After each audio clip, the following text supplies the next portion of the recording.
The Brooklyn Nets kick off their 2025 Summer League with a 90-81 loss to the Oklahoma City Thunder. Today, we're joined by our co-host today, Gary from the BK Nothing But Nets podcast, to break down this first Summer League game of the season for Brooklyn.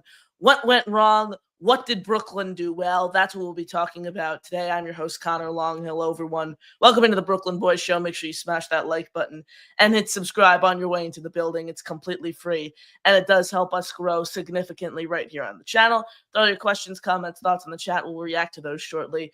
Appreciate all of your support. As always, like I said, the Nets kick off their Summer League season on July 10th, Thursday last night, with a 90-81 loss to the reigning NBA champions, the Oklahoma City Thunder. Gary, how you doing, my friend?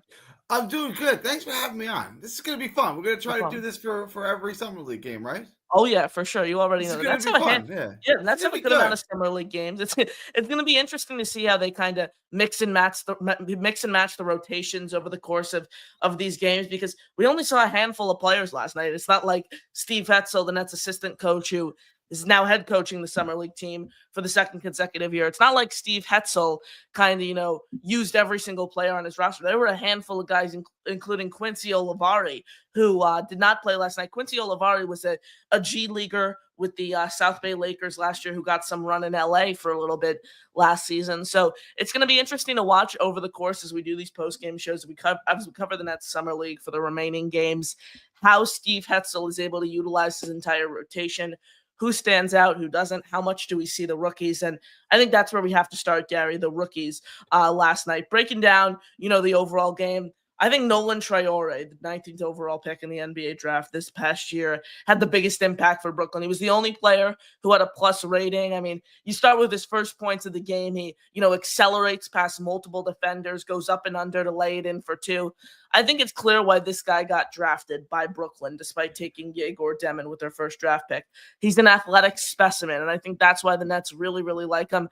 Heck, he told reporters after the game that he actually rolled his ankle in the first quarter and he played through it. So if he's playing that well on a rolled ankle, if he's showing that much athleticism, it's certainly some promising signs coming from Traore. His final line last night, he got the start for Brooklyn, by the way, in 26 minutes, 85% true shooting, 3 rebounds, 3 assists, and 13 points while going 1 of 3 from beyond the arc. So overall, a really, really nice performance for Traore, Gary.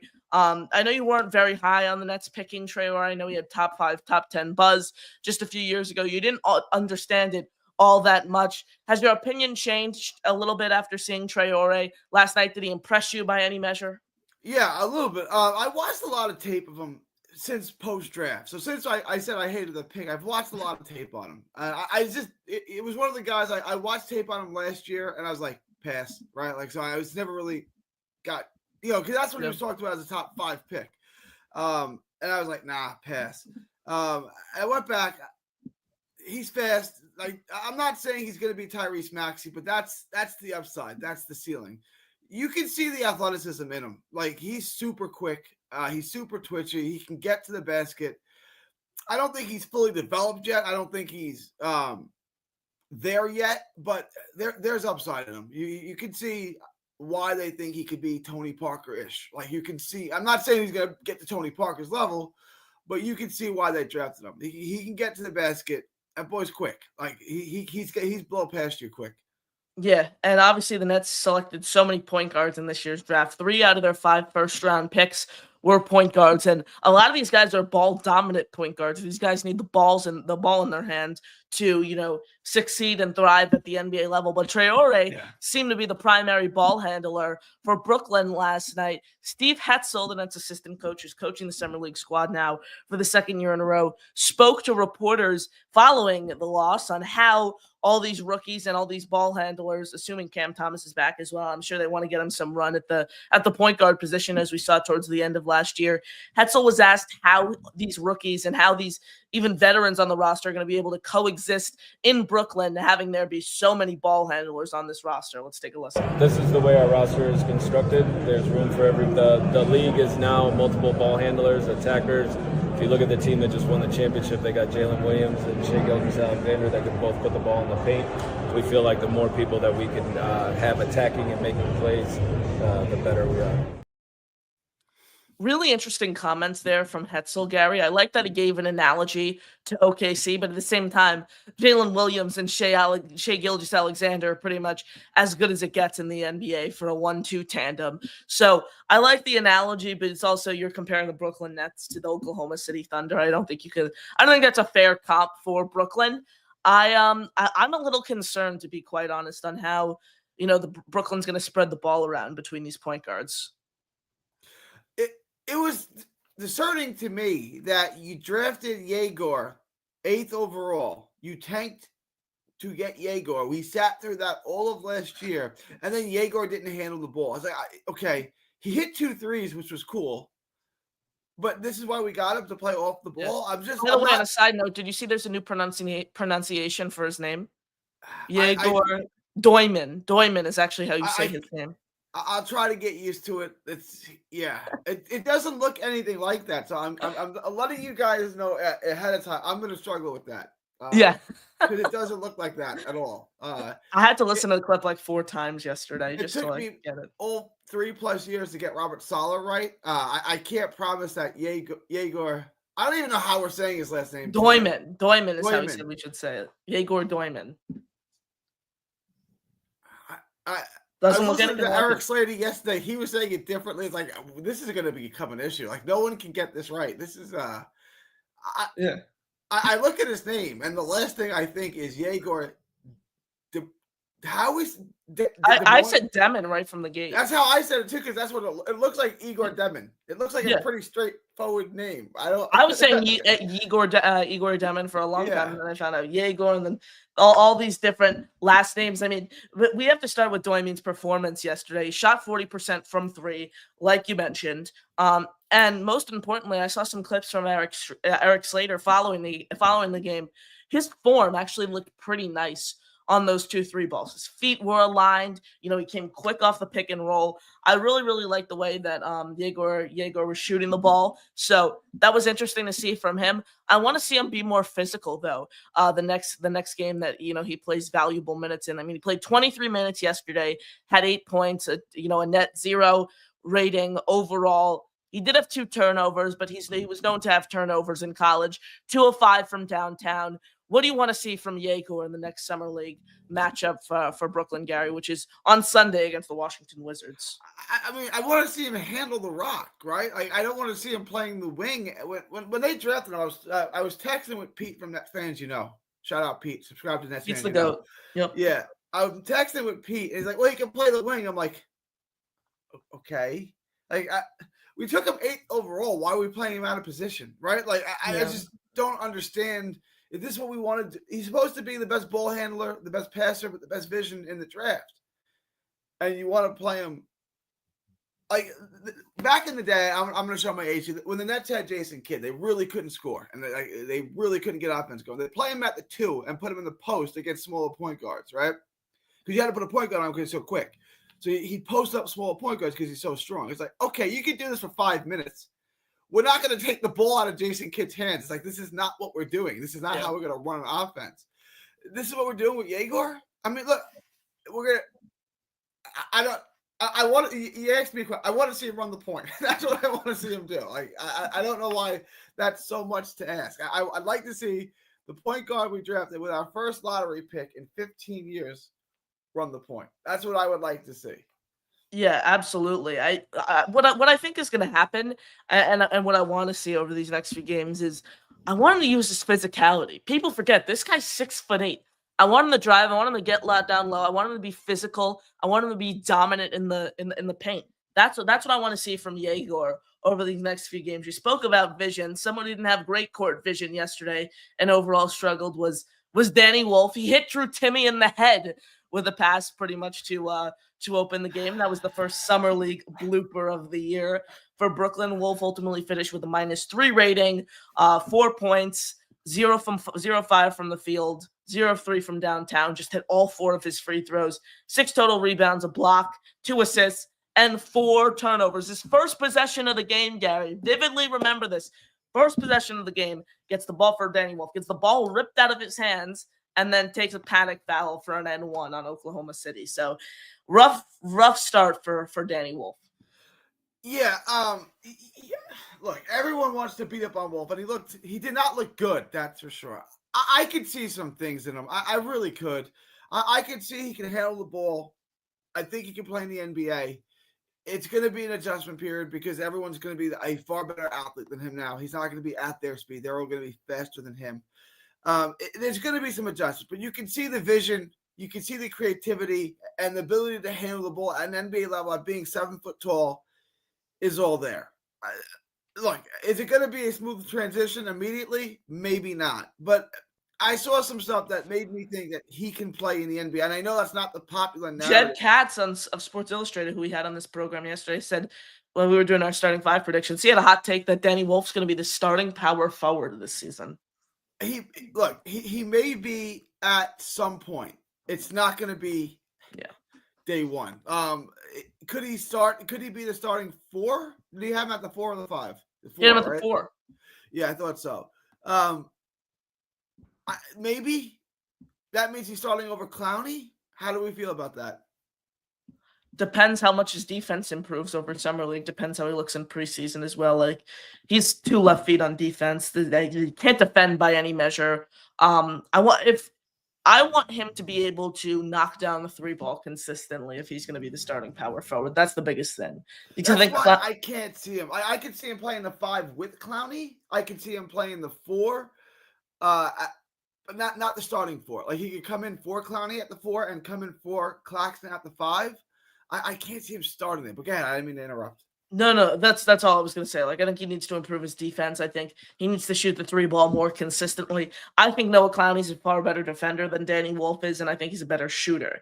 It's no diss against Wolf because Wolf has just entered the league. That was his first ever game in a Brooklyn Nets uniform, and it was a summer league game. So this guy certainly has room to grow. Just wasn't a pretty showing to open his Brooklyn Nets career, unlike, Nolan Traore, for example, who impressed Nets fans who said he was playing on a rolled ankle too, which also was quite interesting to see that he was performing that well while also playing somewhat injured. I want to get in, and you see the comment from Malou here to start off the show. Says, someone kidnap our favorite Walmart employee, Tosan. I don't want to see him again. Gary, our favorite Walmart employee in Walmart employee history, Tosan Iwoma, struggled yesterday. That's the way I'm going to put it. He finished the game with 13 points, which is nice, but from an efficiency standpoint, it wasn't that pretty. Yeah, I mean, he was there starting. He was there starting 3 in the game, and he doesn't have the skills to be a 3, and he's not big enough to be a 4. He's kind of a tweener. He's just not an NBA player to me. Like, he had a nice little story. He had a game where he had like 20-something points last year. I didn't even remember that when Jed Katz said it, but I did look it up after, and that was completely accurate. Yes, he had 22 points against Utah, coming off the bench at 24 minutes, and had the game-icing free throws. So it's one game. It's a cool story. He's not good, right? Like, I mean, he's not good. He's got a 2-way. It's fine. Like, whatever. I wouldn't have given it to him because I don't see any upside. I'm not trying to dunk on the guy. He's not an NBA player. Like, I don't. Yeah, I don't know what else to say. But did he look bad? Yeah, and he's going to look bad. This is a summer league game. Imagine how he looks against all NBA players when he's playing against veterans. Like, how's he going to look then? It's just he's not an NBA. I'm not trying to dunk on the guy. I'm not an NBA 5 player. turnovers. Like, that's 5 turnovers in a summer league game is for a non-ball handler. Yeah, like for a non-ball handler who's a veteran. Like, Danny Wolf's 4 turnovers is ugly. It's certainly ugly. Not pretty to have 4 turnovers. Passing. Like, exactly. Tosan Iwoma didn't have the ball in his hands all that often. I remember the first he drove for a layup on the first possession of the game, and like it didn't even touch the rim. Like, it just skyrocketed right off the backboard into Oklahoma's possession. So yeah, Tosan Iwoma is certainly not a pretty showing. I mean, this is one of your guys on a 2-way deal. It's like, keep him in the G League, and then if you love him so much and you need him to come up due to injury, sign him to an Exhibit 10. That's what I do. Like, you don't give this guy a 2-way spot. Like Gary, as the NBA progresses year in and year out, these 2-way spots continuously become more valuable. Like, why are you giving it to a guy who doesn't have much upside, who in my opinion, can't make much of an impact in Brooklyn if called upon. Like it simply that doesn't make sense to me as why the Nets, give Tosan Iwoma. They hand to me one of the three of two-way contracts. The other guy who's also currently on a two-way contract with Brooklyn is Tyson Etienne, who got off to a hot start yesterday for Brooklyn. Yeah. I was really, really pleased with the way he started off the game. Overall, though, 22 minutes on 3 of 10 from the field, 2 of 6 from downtown, 8 total points, a net -1 rating. 2 turnovers, 2 steals, 2 assists, 4 rebounds. Compared to what the Nets did overall, compared to how Oklahoma City had great defense all night long, not a bad showing from Etienne. I love how he, started his night right on the wing, pulling up from 3, and then had a nice 3 in the corner.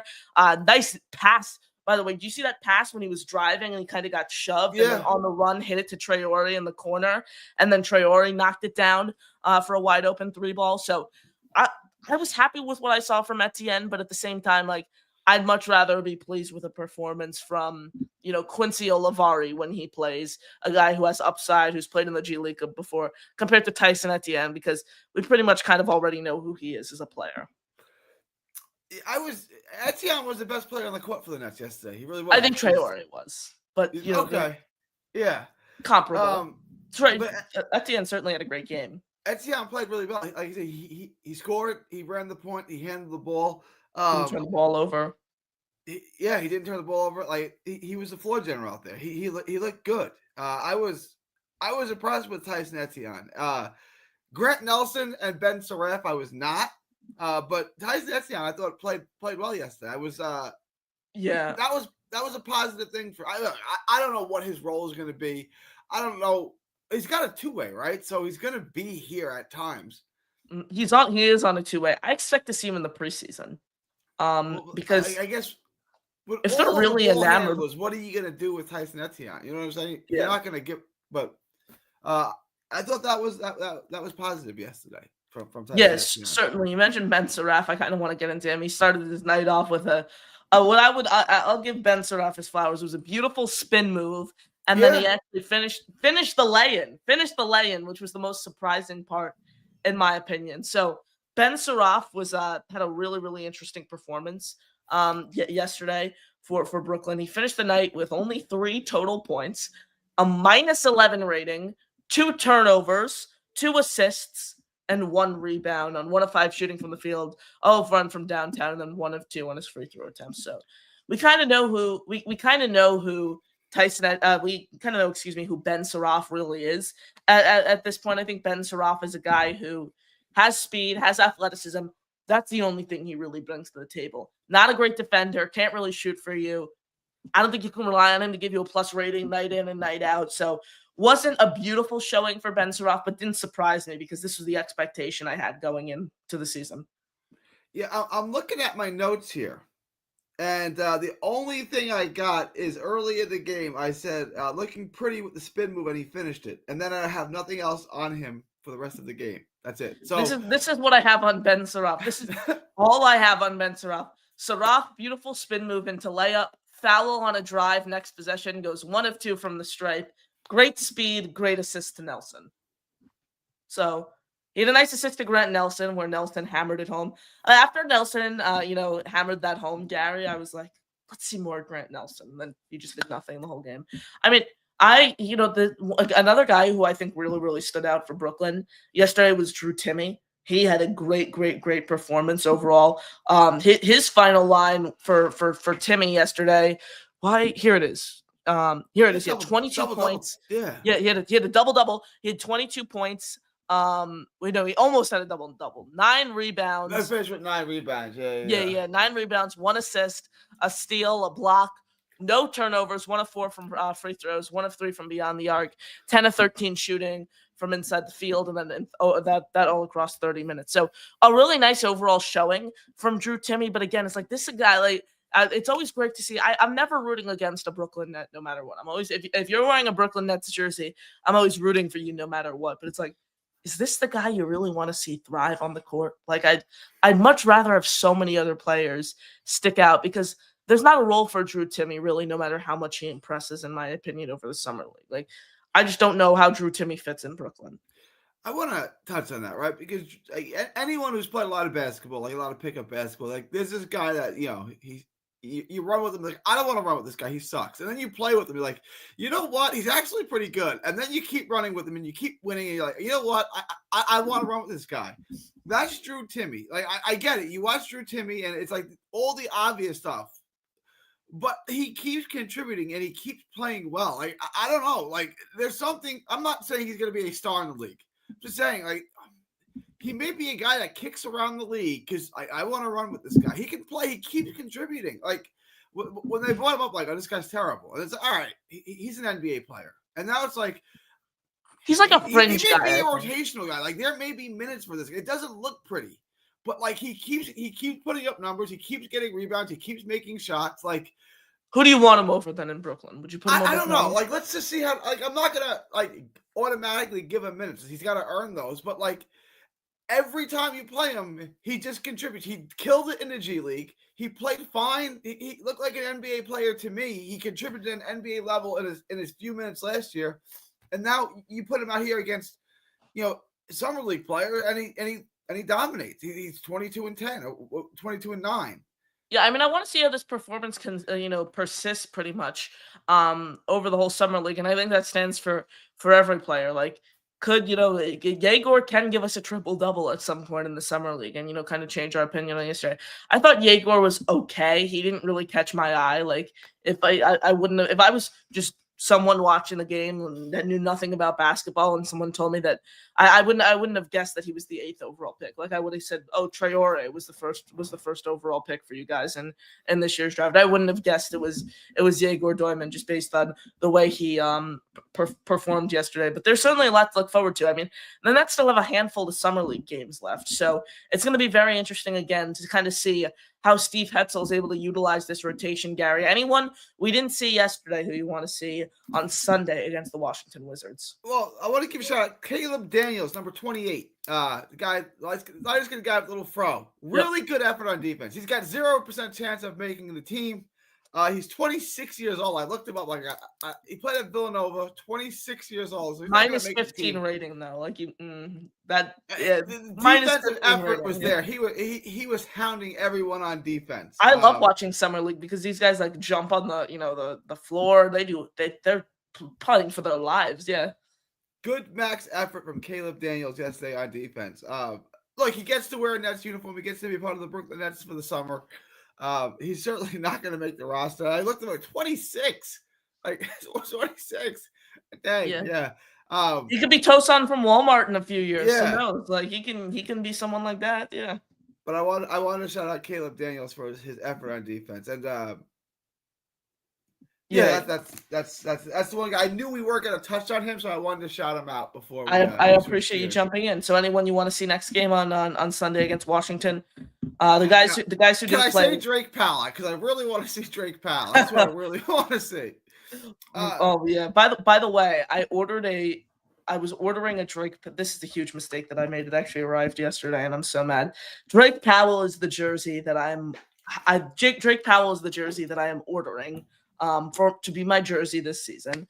I chose Drake Powell, and before the day before the number became official, I wanted the jersey so bad. So the day before the number became official, it's like 14's available. He wore 14 in college. I'm just gonna buy a 14, and he chose number 4. So I now have a number 14 Drake Powell jersey that I'm trying to return to Fanatics to see if I can exchange it for the number 4 Drake Powell jersey. So that was, of course, I'm sure if I didn't buy the jersey, he would have picked number 14. So it's just my luck overall. But the guys who we didn't see yesterday, not counting Powell because we know he's not playing. I was going to ask you whose jersey you're going. I'm going to go with Michael Porter Jr.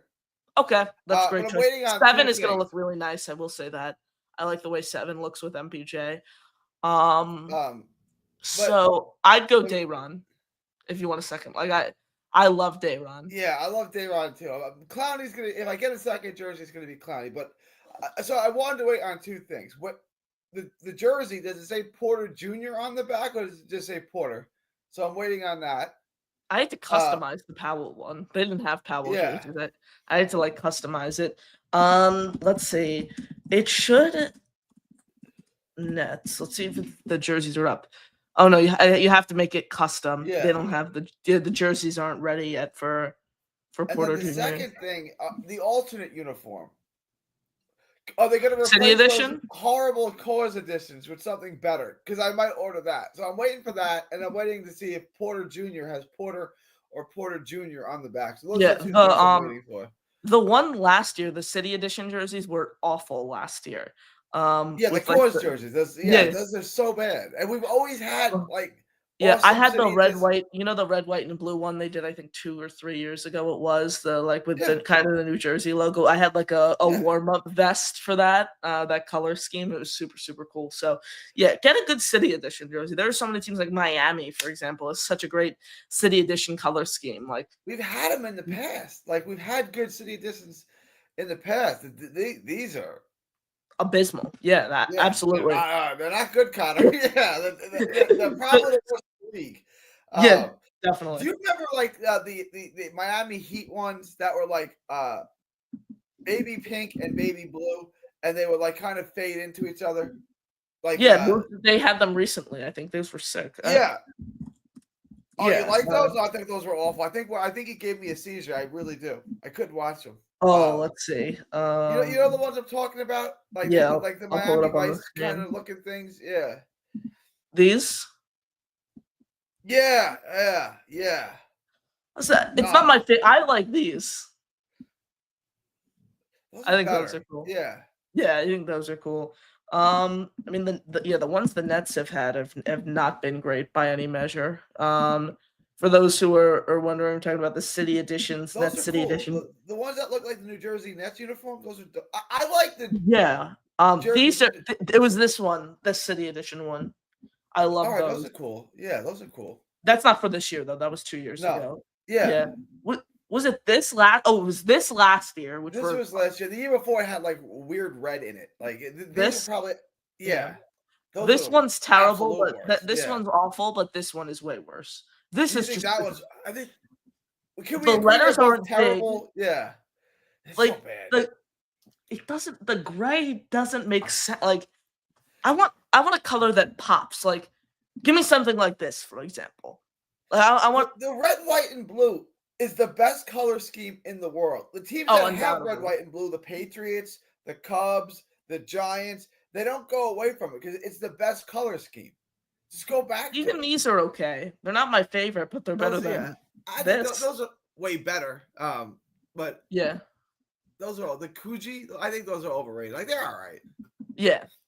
Definitely for sure. Like the thing about the Nets uniforms, they're they're standard home and away that they're clean, but they're blah, right? Like okay, they were cool when they first came out, the black and the white, but now like 13 years and it's like let's Yeah. bring back this and give it a Brooklyn theme to it. Whose jersey is that? Petrovic? No, it's Jason Kidd. Oh, it's Kidd. Okay, Kidd.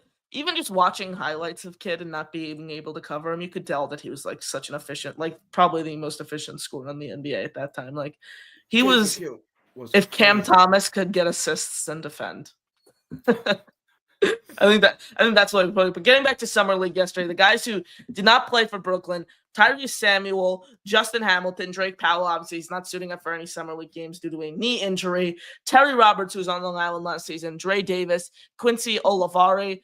Gary, who do you want to see on Sunday against Washington, who we did not see this past game? Really, none of those guys. It's Quincy Olivari. I mean, I'll watch them and I'll root for them because they're wearing Brooklyn Nets jerseys. But none of those guys have any chance of making the team. They can't crack the rotation. Not Terry Roberts, not Dre Davis, none of those guys. I'm not playing. You're gonna have your work cut out for you because you can't crack the rotation on a summer league team. Think about that, right? Like preseason, and I think in NBA as well, along with NFL, is so different than summer league. Summer league is just a bunch of tryout guys. Think of summer league as like training camp scrimmages. for the NFL, like inter practice. That was when the two teams come together and scrimmage, like a dual scrimmage, for example, like the joint practice. Joint practices, yeah. Yeah, like the Jets did 3 of last year. They have one with the Giants this year. That's pretty much what summer league is like in essence. But they didn't even want Drake Powell to play in it, right? Like if it was the NBA playoffs, Drake Powell would be playing right now, right? It's Like, not that big of a deal. This is they don't even like he's 19 years old. They don't even care about getting him burned in the summer league. Like they don't look. Cooper Flagg looked terrible yesterday. I'm pretty sure Cooper Flagg's going to be all right. He's going to be okay, right? Like you want to see guys look good, but it's not the end of the world in my opinion. It's not. I mean, we all thought Jalen Wilson was the greatest thing since sliced bread after he won summer, including myself, by the way, and. Those out there who are new to the pod, I'm not afraid to admit I'm wrong on any take. I was completely wrong on the Jalen Wilson take. Gary, you didn't like Jalen Wilson at first. Then I kind of you even said it when we were on your podcast last year. I kind of lured you into liking Jalen Wilson a little bit, just like I lured you into liking Cliff Kingsbury in the Jets head coaching search after you were completely opposed to it, and you gave me 5 minutes to explain my case. So, Jalen Wilson is a 3-and-D guy. It's the way to put it. He's like, this is the comp you gave right out of the way, and I'm sticking with it. It's Kessler Edwards 2.0. It's a guy who can shoot the 3 ball at an okay rate for you and not really do anything other than that. He's like a wing. That's what he is at the end here. I mean, he's got no dunks. He's physically strong. Okay, can he get in? Can he cause some damage in the paint? Can he get some offensive rebounds? No. Could he be hard? Like, could he be like that on the Knicks? Could he do that? No. The closest guy to that is probably Keon Johnson on this team. If you just think of like someone who could just provide an energy spark and like get rebounds and play fast, it's probably Keon. And I hate saying that because I know you don't like Keon, and I certainly am not a big Keon Johnson fan. But closest guy to Josh Hart. He's an NBA athlete. He's not an NBA player. Like, okay. Yeah. No. Yeah. Next. Like, I'm good. I'm good on Keon Johnson. Certainly not an NBA player. He's not on the summer league roster, though. So I still anticipate that Keon Johnson is going to play a huge role in Brooklyn this season. I really, really do. He's a great tanking piece. He's a terrific tanking piece. I don't know if he's a good tanking piece, though, really, because he's not going to help you win down the road. Like, I think of good tanking pieces, guys who are young that you just want to see and you lose. When I say a good tanking piece, I mean, you just mean guys who are going to help you lose a lot of games. Yeah. Keon Johnson would certainly be one of them. Tyrese Martin would probably be another. Drew Timme would be another one. Let's have a lot of tanking pieces on this team. I asked this question to Pete. Would you rather bottom out this season, get a top 3 pick, or go to the first round of the playoffs? Ooh. I said first round of the playoffs. And I'll explain why after. And I got a ton of hate for it. I'm going to agree with you because if we get to the first round of the playoffs, that means the guys that we drafted played well. We're not making the playoffs if all those guys suck. That means, I'm going to go with Canada. I'd rather make the first round of the playoffs because that means we picked well. You'd lose in the first round of the playoffs probably. But also, not only would it show that the young guys played really, really well, but it gives something for your culture to build on. That's another bottom line. It would give something for your culture to build on and show, hey, we're going to win here in a few years down the road. We want to win a championship in 5 years. We're serious about winning here. And I think that's what it showed to the culture as well. So there's also the culture aspect of this as well that you have to keep in mind. So Pete said he'd rather bottom out and get a top 3 pick. I'm going with the playoff route here. Yeah, it's working wonderful. Take winning any day of the week. And Utah, it's working. Washington, it works. If you tell me you make the play-in, no, I'd probably say bottom out. Yeah. Like if you go into the play-in as a 10 seed and get wiped out in the play-in game, that does nothing for me. But playoffs are the playoffs. Like once you get into the playoffs, it's anyone's game. Right, and like you want the team to win, right? Like this idea that like we're just gonna sit there and collect lottery picks and become good. It doesn't work, right? Like they always say, we got Derek Coleman number 1 overall and Kenny Anderson number 2 overall. It didn't work. We never got out of the first. We never got out of the first round of the playoffs. It didn't work. Like that's the team that I grew up on. It was fun. It was exciting. The Nets weren't terrible. They never got out of the first round of the playoffs with that team. So, like, it didn't work, right? Like, I want a team that wins. You know what I'm saying? Like, just to sit here and say, we're terrible, but we picked number 1 overall. We picked number 2 overall. Yeah. Okay, that doesn't mean I'm winning games, right? Like, Definitely. does anyone think Washington is going to be good this year? Does anyone think that? No. Like, Yeah. they pick high every year. No, Absolutely. I want to win, and if we're making the playoffs with this unit, that means those guys, those draft picks we made, played well, and they're going to be here for a while, and we're going to win with those guys eventually. So I It would shows say promising signs, certainly. And I think you got to win. You got to win. Like, there's always talks about the Nets are going to win in 4 or 5 years when they have all these, good pieces and they bottom out over the next few years.